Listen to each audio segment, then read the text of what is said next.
We're busy making memes, right? Oh, okay. So we're on time then.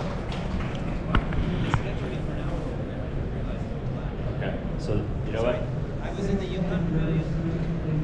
They scheduled me for an hour. I didn't realize there was an overlap. I do apologize for being late. Make yourself comfortable. I want to get as many people in here as quickly as we can. Okay. Come on in. Everyone who's just entering, there's seats in the front. We got spots over here. Don't be shy. Come on in. I want to keep this place nice and warm. They don't have coffee. Everyone's caffeinated as well. Did everyone have a good lunch? Lobo, did you have lunch? Good. You want some coffee? All right. A couple more. There's seats up in the front here. Cool. All right, let's get started. My name is Dan Kozal. I'm the co-founder of the New Gen Mindset podcast. Check us out on Instagram and our website. We've actually had Lobo on several times, and he's going to talk to you today about reality check. I don't think this gentleman needs an introduction. Lobo Tiggre, the stage is yours. Thank you very much. I'm an arrogant bastard. It's not often that I say I'm honored by anything, but I'm actually pretty honored that you're here because I know the next rooms we got Rick Rule and Tommy Humphreys, and here you are. So thank you for choosing to come and listen to me. If you fall asleep or walk out, that's okay. You're already here. I feel good already. I was just over at the Yukon Pavilion, and I tried hard to separate my current thoughts into a part A, part B, so I wouldn't just repeat myself if anybody was in both places. But there will be some overlap. And how many of you were here for the uranium panel yesterday? So most of you know that it's my professional stick to be the rain on the parade. If you want a cheerleader to just tell you how your favorite investments are going to go straight up from here, you're in the wrong room. Now, the purpose from that is not just to be ornery or to get headlines by being different or something. Believe it or not, I actually want you to make money, not just me. And my goal is to be as honest with you as I possibly can. And sometimes that means saying some unpopular things. I think, so my thought for this reality check thing was, you know, I'm a gold bug. I'm bullish on gold this year. You know, that's not a very exciting headline. Yay, gold bug likes gold. However, last year my highest conviction trade was not gold; it was uranium. So I'm not a perma-bull, or I'm not always a one-track mind sort of speculator or investor. So I hope you'll tuck that away. In terms of a reality check, my idea for this talk is to ask myself what could go wrong. If you don't want to hear it, this is your last chance. We have not left the taxiway yet. You know, if you want to run before I tell you something you don't want to hear, the door's right there. There's no locks on it.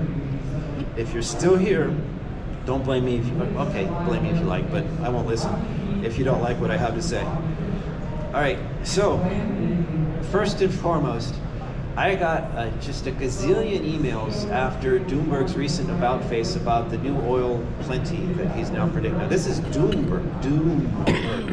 I think maybe he's going to need to change his name to Boomberg, because now we're going to have cheap energy forever, and it's going to be a boom. Not only is this a 50-year vision of abundant, cheap hydrocarbons, and I'm not actually picking on Doomberg or Boomberg here. I think he's saying something significant that requires thought. If we're not going to be blind bulls, and I always remind people, it's fine to be a bull, but don't forget that there's a sword behind that red cape. So if you go charging out blindly, bad things will happen. You want to be very considered about your bullishness. So Doomberg, I think, provided us a service with giving us a contra case. He's saying that he or they, there's a green chicken out there telling us that natural gas liquids are now being recaptured, repurposed, and becoming gas and diesel on an economic scale that wasn't significant before, and this is a game changer.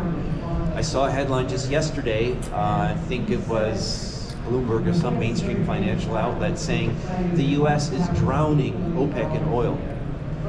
This is what Doomberg is talking about. This is a big deal. If true, this really is a game changer. It alters the energy landscape, you know, for decades going forward. But part of Doomberg's commentary or thesis is that it's relevant right now. That part of why the United States is not in recession now is the cheap energy. And there's logic to this. It's not just, oh, gas prices are cheaper at the pump, yay, people are happy because gas prices are cheaper. You know, your gas and your diesel goes into transporting things to your Walmart supercenter and Amazon's trucks, and it goes into making everything. You know, energy is the fundamental flow of the universe. Everything we do takes energy. My talking takes energy, generating hot air and contributing to global warming. Up here I am. So cheaper energy is deflationary. That's not good for gold. You know, if cheap energy makes us consume more, that could be good for commodities. But if you're looking at deflation, what deflation means, prices are going down, so your commodities prices would be going down.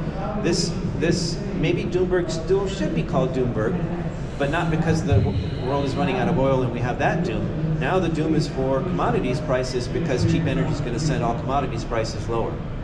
Now, I'm not an oil patch expert. I don't claim to be, you know, a mining engineer or an oil engineer or something like that. Other people who are have poked some holes in Doomberg's thesis.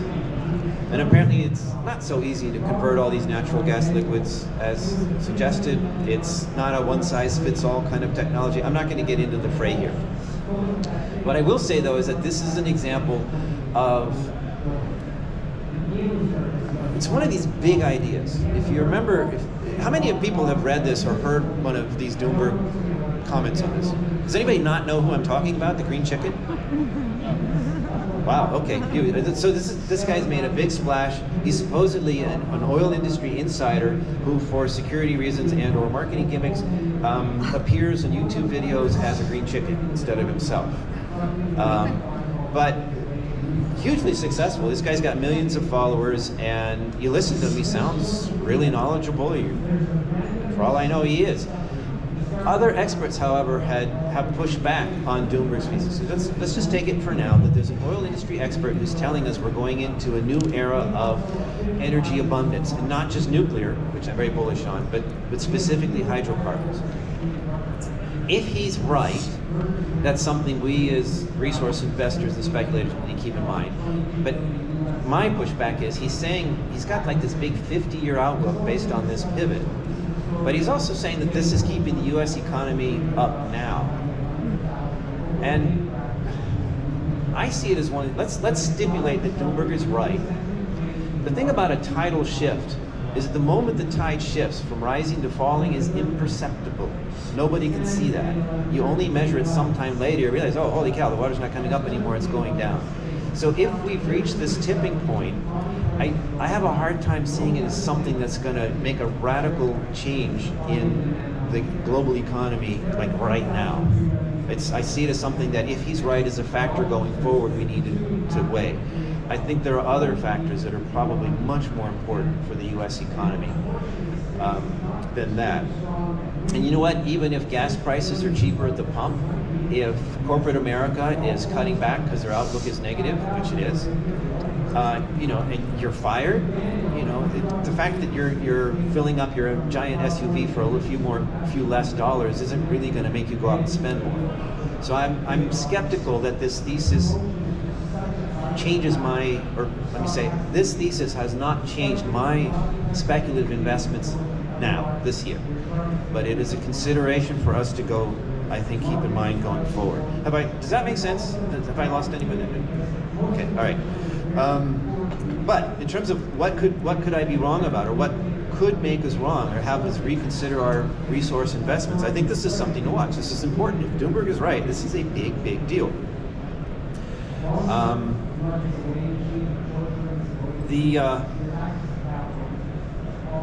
Another thing that I've been giving some thought to, how could I be wrong? What would make my thesis wrong? Is, you know, the long and variable lags thing, it doesn't just apply to financial conditions tightening in a recession. It also applies to fiscal. Like, we all got all excited about the grossly misnamed Inflation Reduction Act. And all these hundreds of millions of dollars are going to be spent on how inflationary it's going to be. You know, I bought that. That made sense to me. But there's a difference between appropriations and actual spending. But just because the bill was approved a couple years ago, that doesn't mean all these hundreds of billions of dollars have been spent already. That's still, I mean, they've even reappropriated some of that money to other purposes because it hadn't been used yet. So all those hundreds of billions or trillions of dollars, it's not a thing of 2 years ago. It's something that's still happening.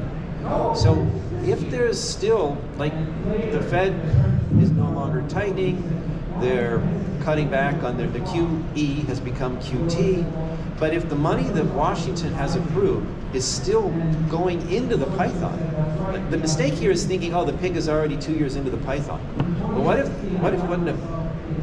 if that pig is just the snout is in the python? What if there's still a lot more pig to go through the python? Well, that money still going into the economy is something that could actually make not just team soft landing, but team no landing could be right. This isn't a promise, this isn't a prediction. I'm not saying I've joined team no landing. I'm just trying to be honest in terms of a reality check. That's a big deal. You know, that is a lot of money. And we're starting to see headlines about more of that being spent. You know, happily for us as resource investors, and particularly in the uranium market, you know, there's meaningful and material money going into the nuclear space now that wasn't there before, and that's helping us out. Another thing that could make me wrong, or to make, you know, the Doombergs of the world wrong, in the broader sense of the term, is this comes from Ed Yardeni, mainstream investor, well known. You may have seen him on mainstream financial media. I didn't come up with this, so I'm going to give credit where due. He said something, you know, that really made me sit back and think. I said I was, what did I say? I was an arrogant bastard at first. I'm also antisocial. I'm well known as a stick in the mud, but yeah, I am arrogant, and I think for myself, and it takes a lot for somebody to really like smack me in the face with an idea that makes me step back and go, oh, whoa, I missed this. And this is one of those. So Ed says that the baby boomers have now reached a tipping point where they've gone from saving their whole life to now spending. This is, I've got goosebumps thinking about this right now, standing. This is huge. That is trillions and trillions of dollars. If you think the grossly misnamed IRA was a lot of money, that's nothing compared to the entire baby boom. I mean, it's a baby boom generation. It's not the little bit of babies generation. It's the freaking baby boom generation. If they flip from saving to spending, that is a multi-trillion dollar swing variable that changes everything. And you know what? I had a reception last night for readers, and one of the gentlemen said he's been saving in gold for his life, and now he maybe has only a decade or two left. So he's actually thinking not just of shifting from saving to spending, he's thinking of cashing out gold to put into other, like spending down some of his gold, because he doesn't think he's going to need it for that long. He's got more than he can imagine spending in 20 years. And that really clicked with this Ed Yardeni thing, like, holy cow, this isn't just any old baby boomer. This is a gold bug who's thinking about, well, heck, I've got, if I don't know what this gentleman's net worth is, but I'm picturing Scrooge McDuck thinking, you know what? How many swimming pools full of gold do I need? Right? So, like, wow, that was a real kind of aha moment on top of everything else here. If the boomers start spending, one more part of this. My father, he's on the higher end of the, I'm not sure he counts officially as a baby boomer, but he's like classic case. He's never a particularly wealthy man, scrimped and saved his entire life. We went out to a restaurant. He visited me in Puerto Rico. We went out to a restaurant, and it was pretty pricey. And he's looking at these two choices, and this one steak was a lot more than the other. And he's dithering over whether to get the one that was his favorite cut, because it was like half as much as the other one. I looked at him, I said, Dad, I don't call him that, Dad, I think you can afford it. And he just kind of sat back like, oh, yeah, well, I'll order the one I want, right? So I see this as a very real thing. I see this in my life. I see this in the broader world out there. A shift from saving to spending with trillions of dollars at stake it's hard to overstate how big an impact that has economically. But here we are back to my big ideas thing, that tidal shift. It's not like the baby boomers are all going to go out and spend all of it overnight. They're not going to dump trillions of dollars in the economy tomorrow. Even if this is happening right now, and I think it probably is, I think Ed is probably right, we're at that tidal shift point. That, you know, we have anecdotal stories, but in terms of the economy suddenly just going in a different direction, that's not going to happen overnight. This is going to be a multi-year, multi-decade impact, and we'll just have to see what the rate of change is. But it's enough money that if enough of it is, you know, if you just make that decision like my dad, like, oh yeah, I can afford it. He spent 50% more on that steak in that instant. So if enough boomers have that attitude shift and start spending significantly, you know, I always wanted a Ferrari. You know, that would impact our investment context here as resource investors.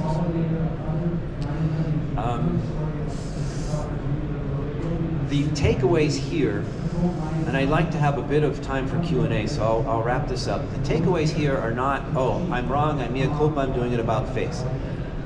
The most important takeaway is actually, don't get cocky, no matter how, you know, baked in the cake or solid any investment thesis you have makes sense to you, you can be wrong. Suddenly something can come up, the Ed Yardenis of the world can slap you in the face with something you never thought of before. And I have to say, I never thought of that before.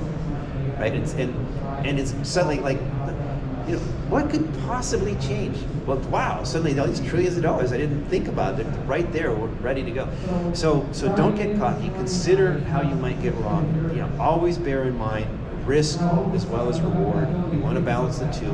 Maybe this sounds like pop psychology, but I think this is very, very important. So having scared everybody with the reality checks of things that could go wrong, my outlook is still for recession. I believe the world is not going into, but is in a global recession now. I do not think the United States is exempt.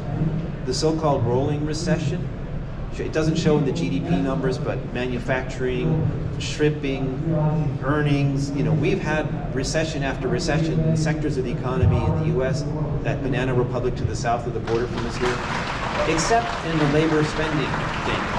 And I think that's been masked by the pandemic effect. So my outlook, despite these contra Lobo variables, is still for recession. I think that's very bullish for gold.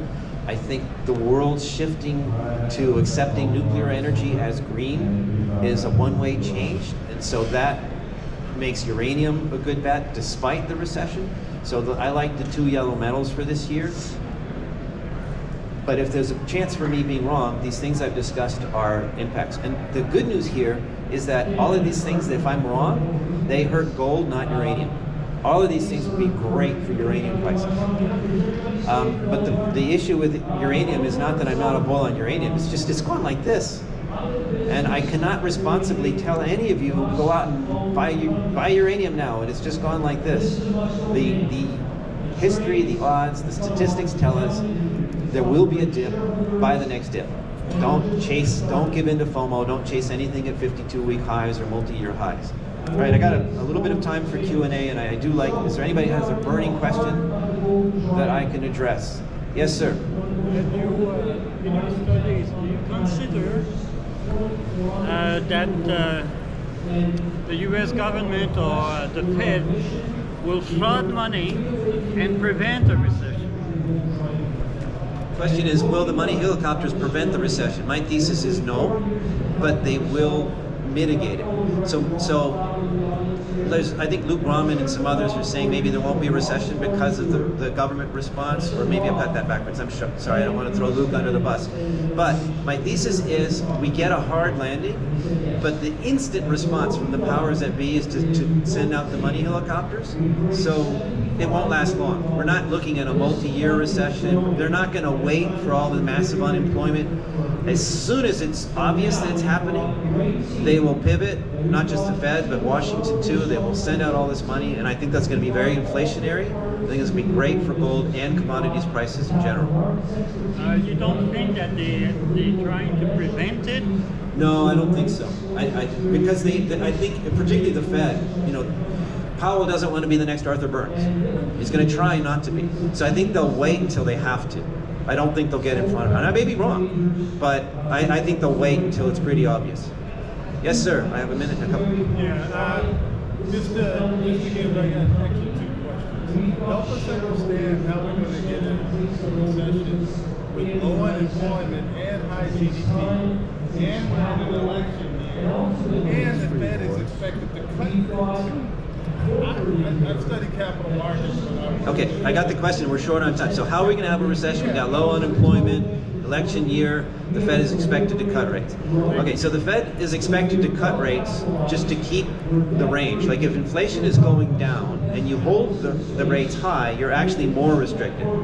So the plan is not necessarily to ease up, but to cut rates to keep an equal restrictive level. So I don't really see that as all that material. Also, the low unemployment, as I said, I think it's not real in the sense, I'm not saying that the number is actually necessarily a lie, though it might be. I'm saying that employers who are not firing people that they should because they're worried about not being able to get them back, how hard it was to hire people after the pandemic, are making a mistake. Like if you really should, on a business case, fire 10 to 20% of your workforce to keep your company solvent, and you don't because you're afraid of getting employees back, then you increase the chance of having to fire 100% of them when you go bankrupt. So I think that the unemployment rate is actually a very risky thing to rely on. The other thing too is that if you look at the history, and this is a flawless track record, the unemployment rate goes down, down, down into and then it ramps up right before the recession. For the last 50 years or more, you look at that unemployment number, it curves up right into the recession, which is recognized after the fact. That is where we are today. So I could say a lot more, but yeah, I'm cautious about it. But we can talk about it. Yeah, it kept me late. Yes, sir. What's the real reason for AI? That's a real reason. Oh. What's the real reason for implementing AI all over the world? I'm not a conspiracy theorist on this.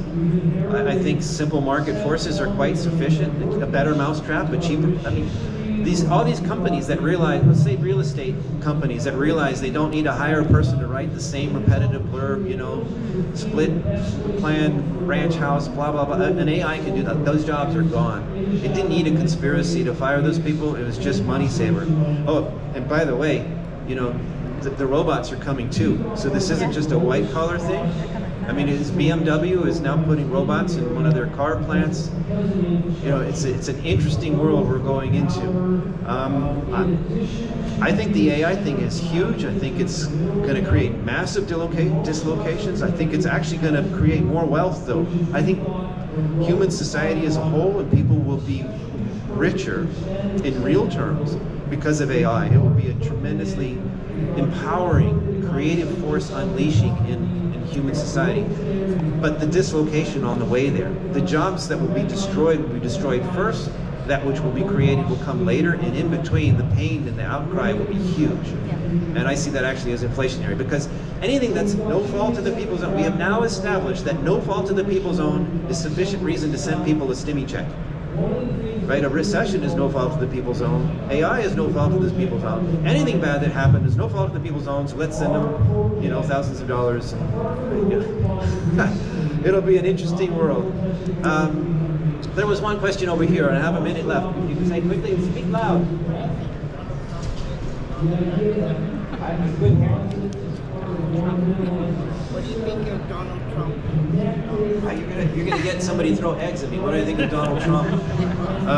I'm a libertarian. I'm not a Democrat. You know, I say something about Biden, and people say, "Oh, you're a MAGA fanatic," or I say something about Trump, "Oh, you're a Biden." But no. I think the important thing I can say about this, besides whining about politics, is that either one wins, it's inflationary. Like, I'm sorry, Trump fans, but Trump, he was the one with the first $1 trillion deficits before Biden got there. They're okay, the pandemic, it was an emergency, but everything's an emergency. Politicians like to bribe voters, and Trump has shown us that he's quite willing to spend any kind of money and tell the Fed, lobby the Fed, threaten the Fed to lower rates, just like a Democrat. And by the way, he was a lifelong Democrat before he decided the Republicans would be stupid enough to vote for him. Sorry, I didn't say that. Point is, either way, whether it's, you know, the evil party or the stupid party, it's gonna be inflationary. That's my takeaway. Thank you very much. Thank you.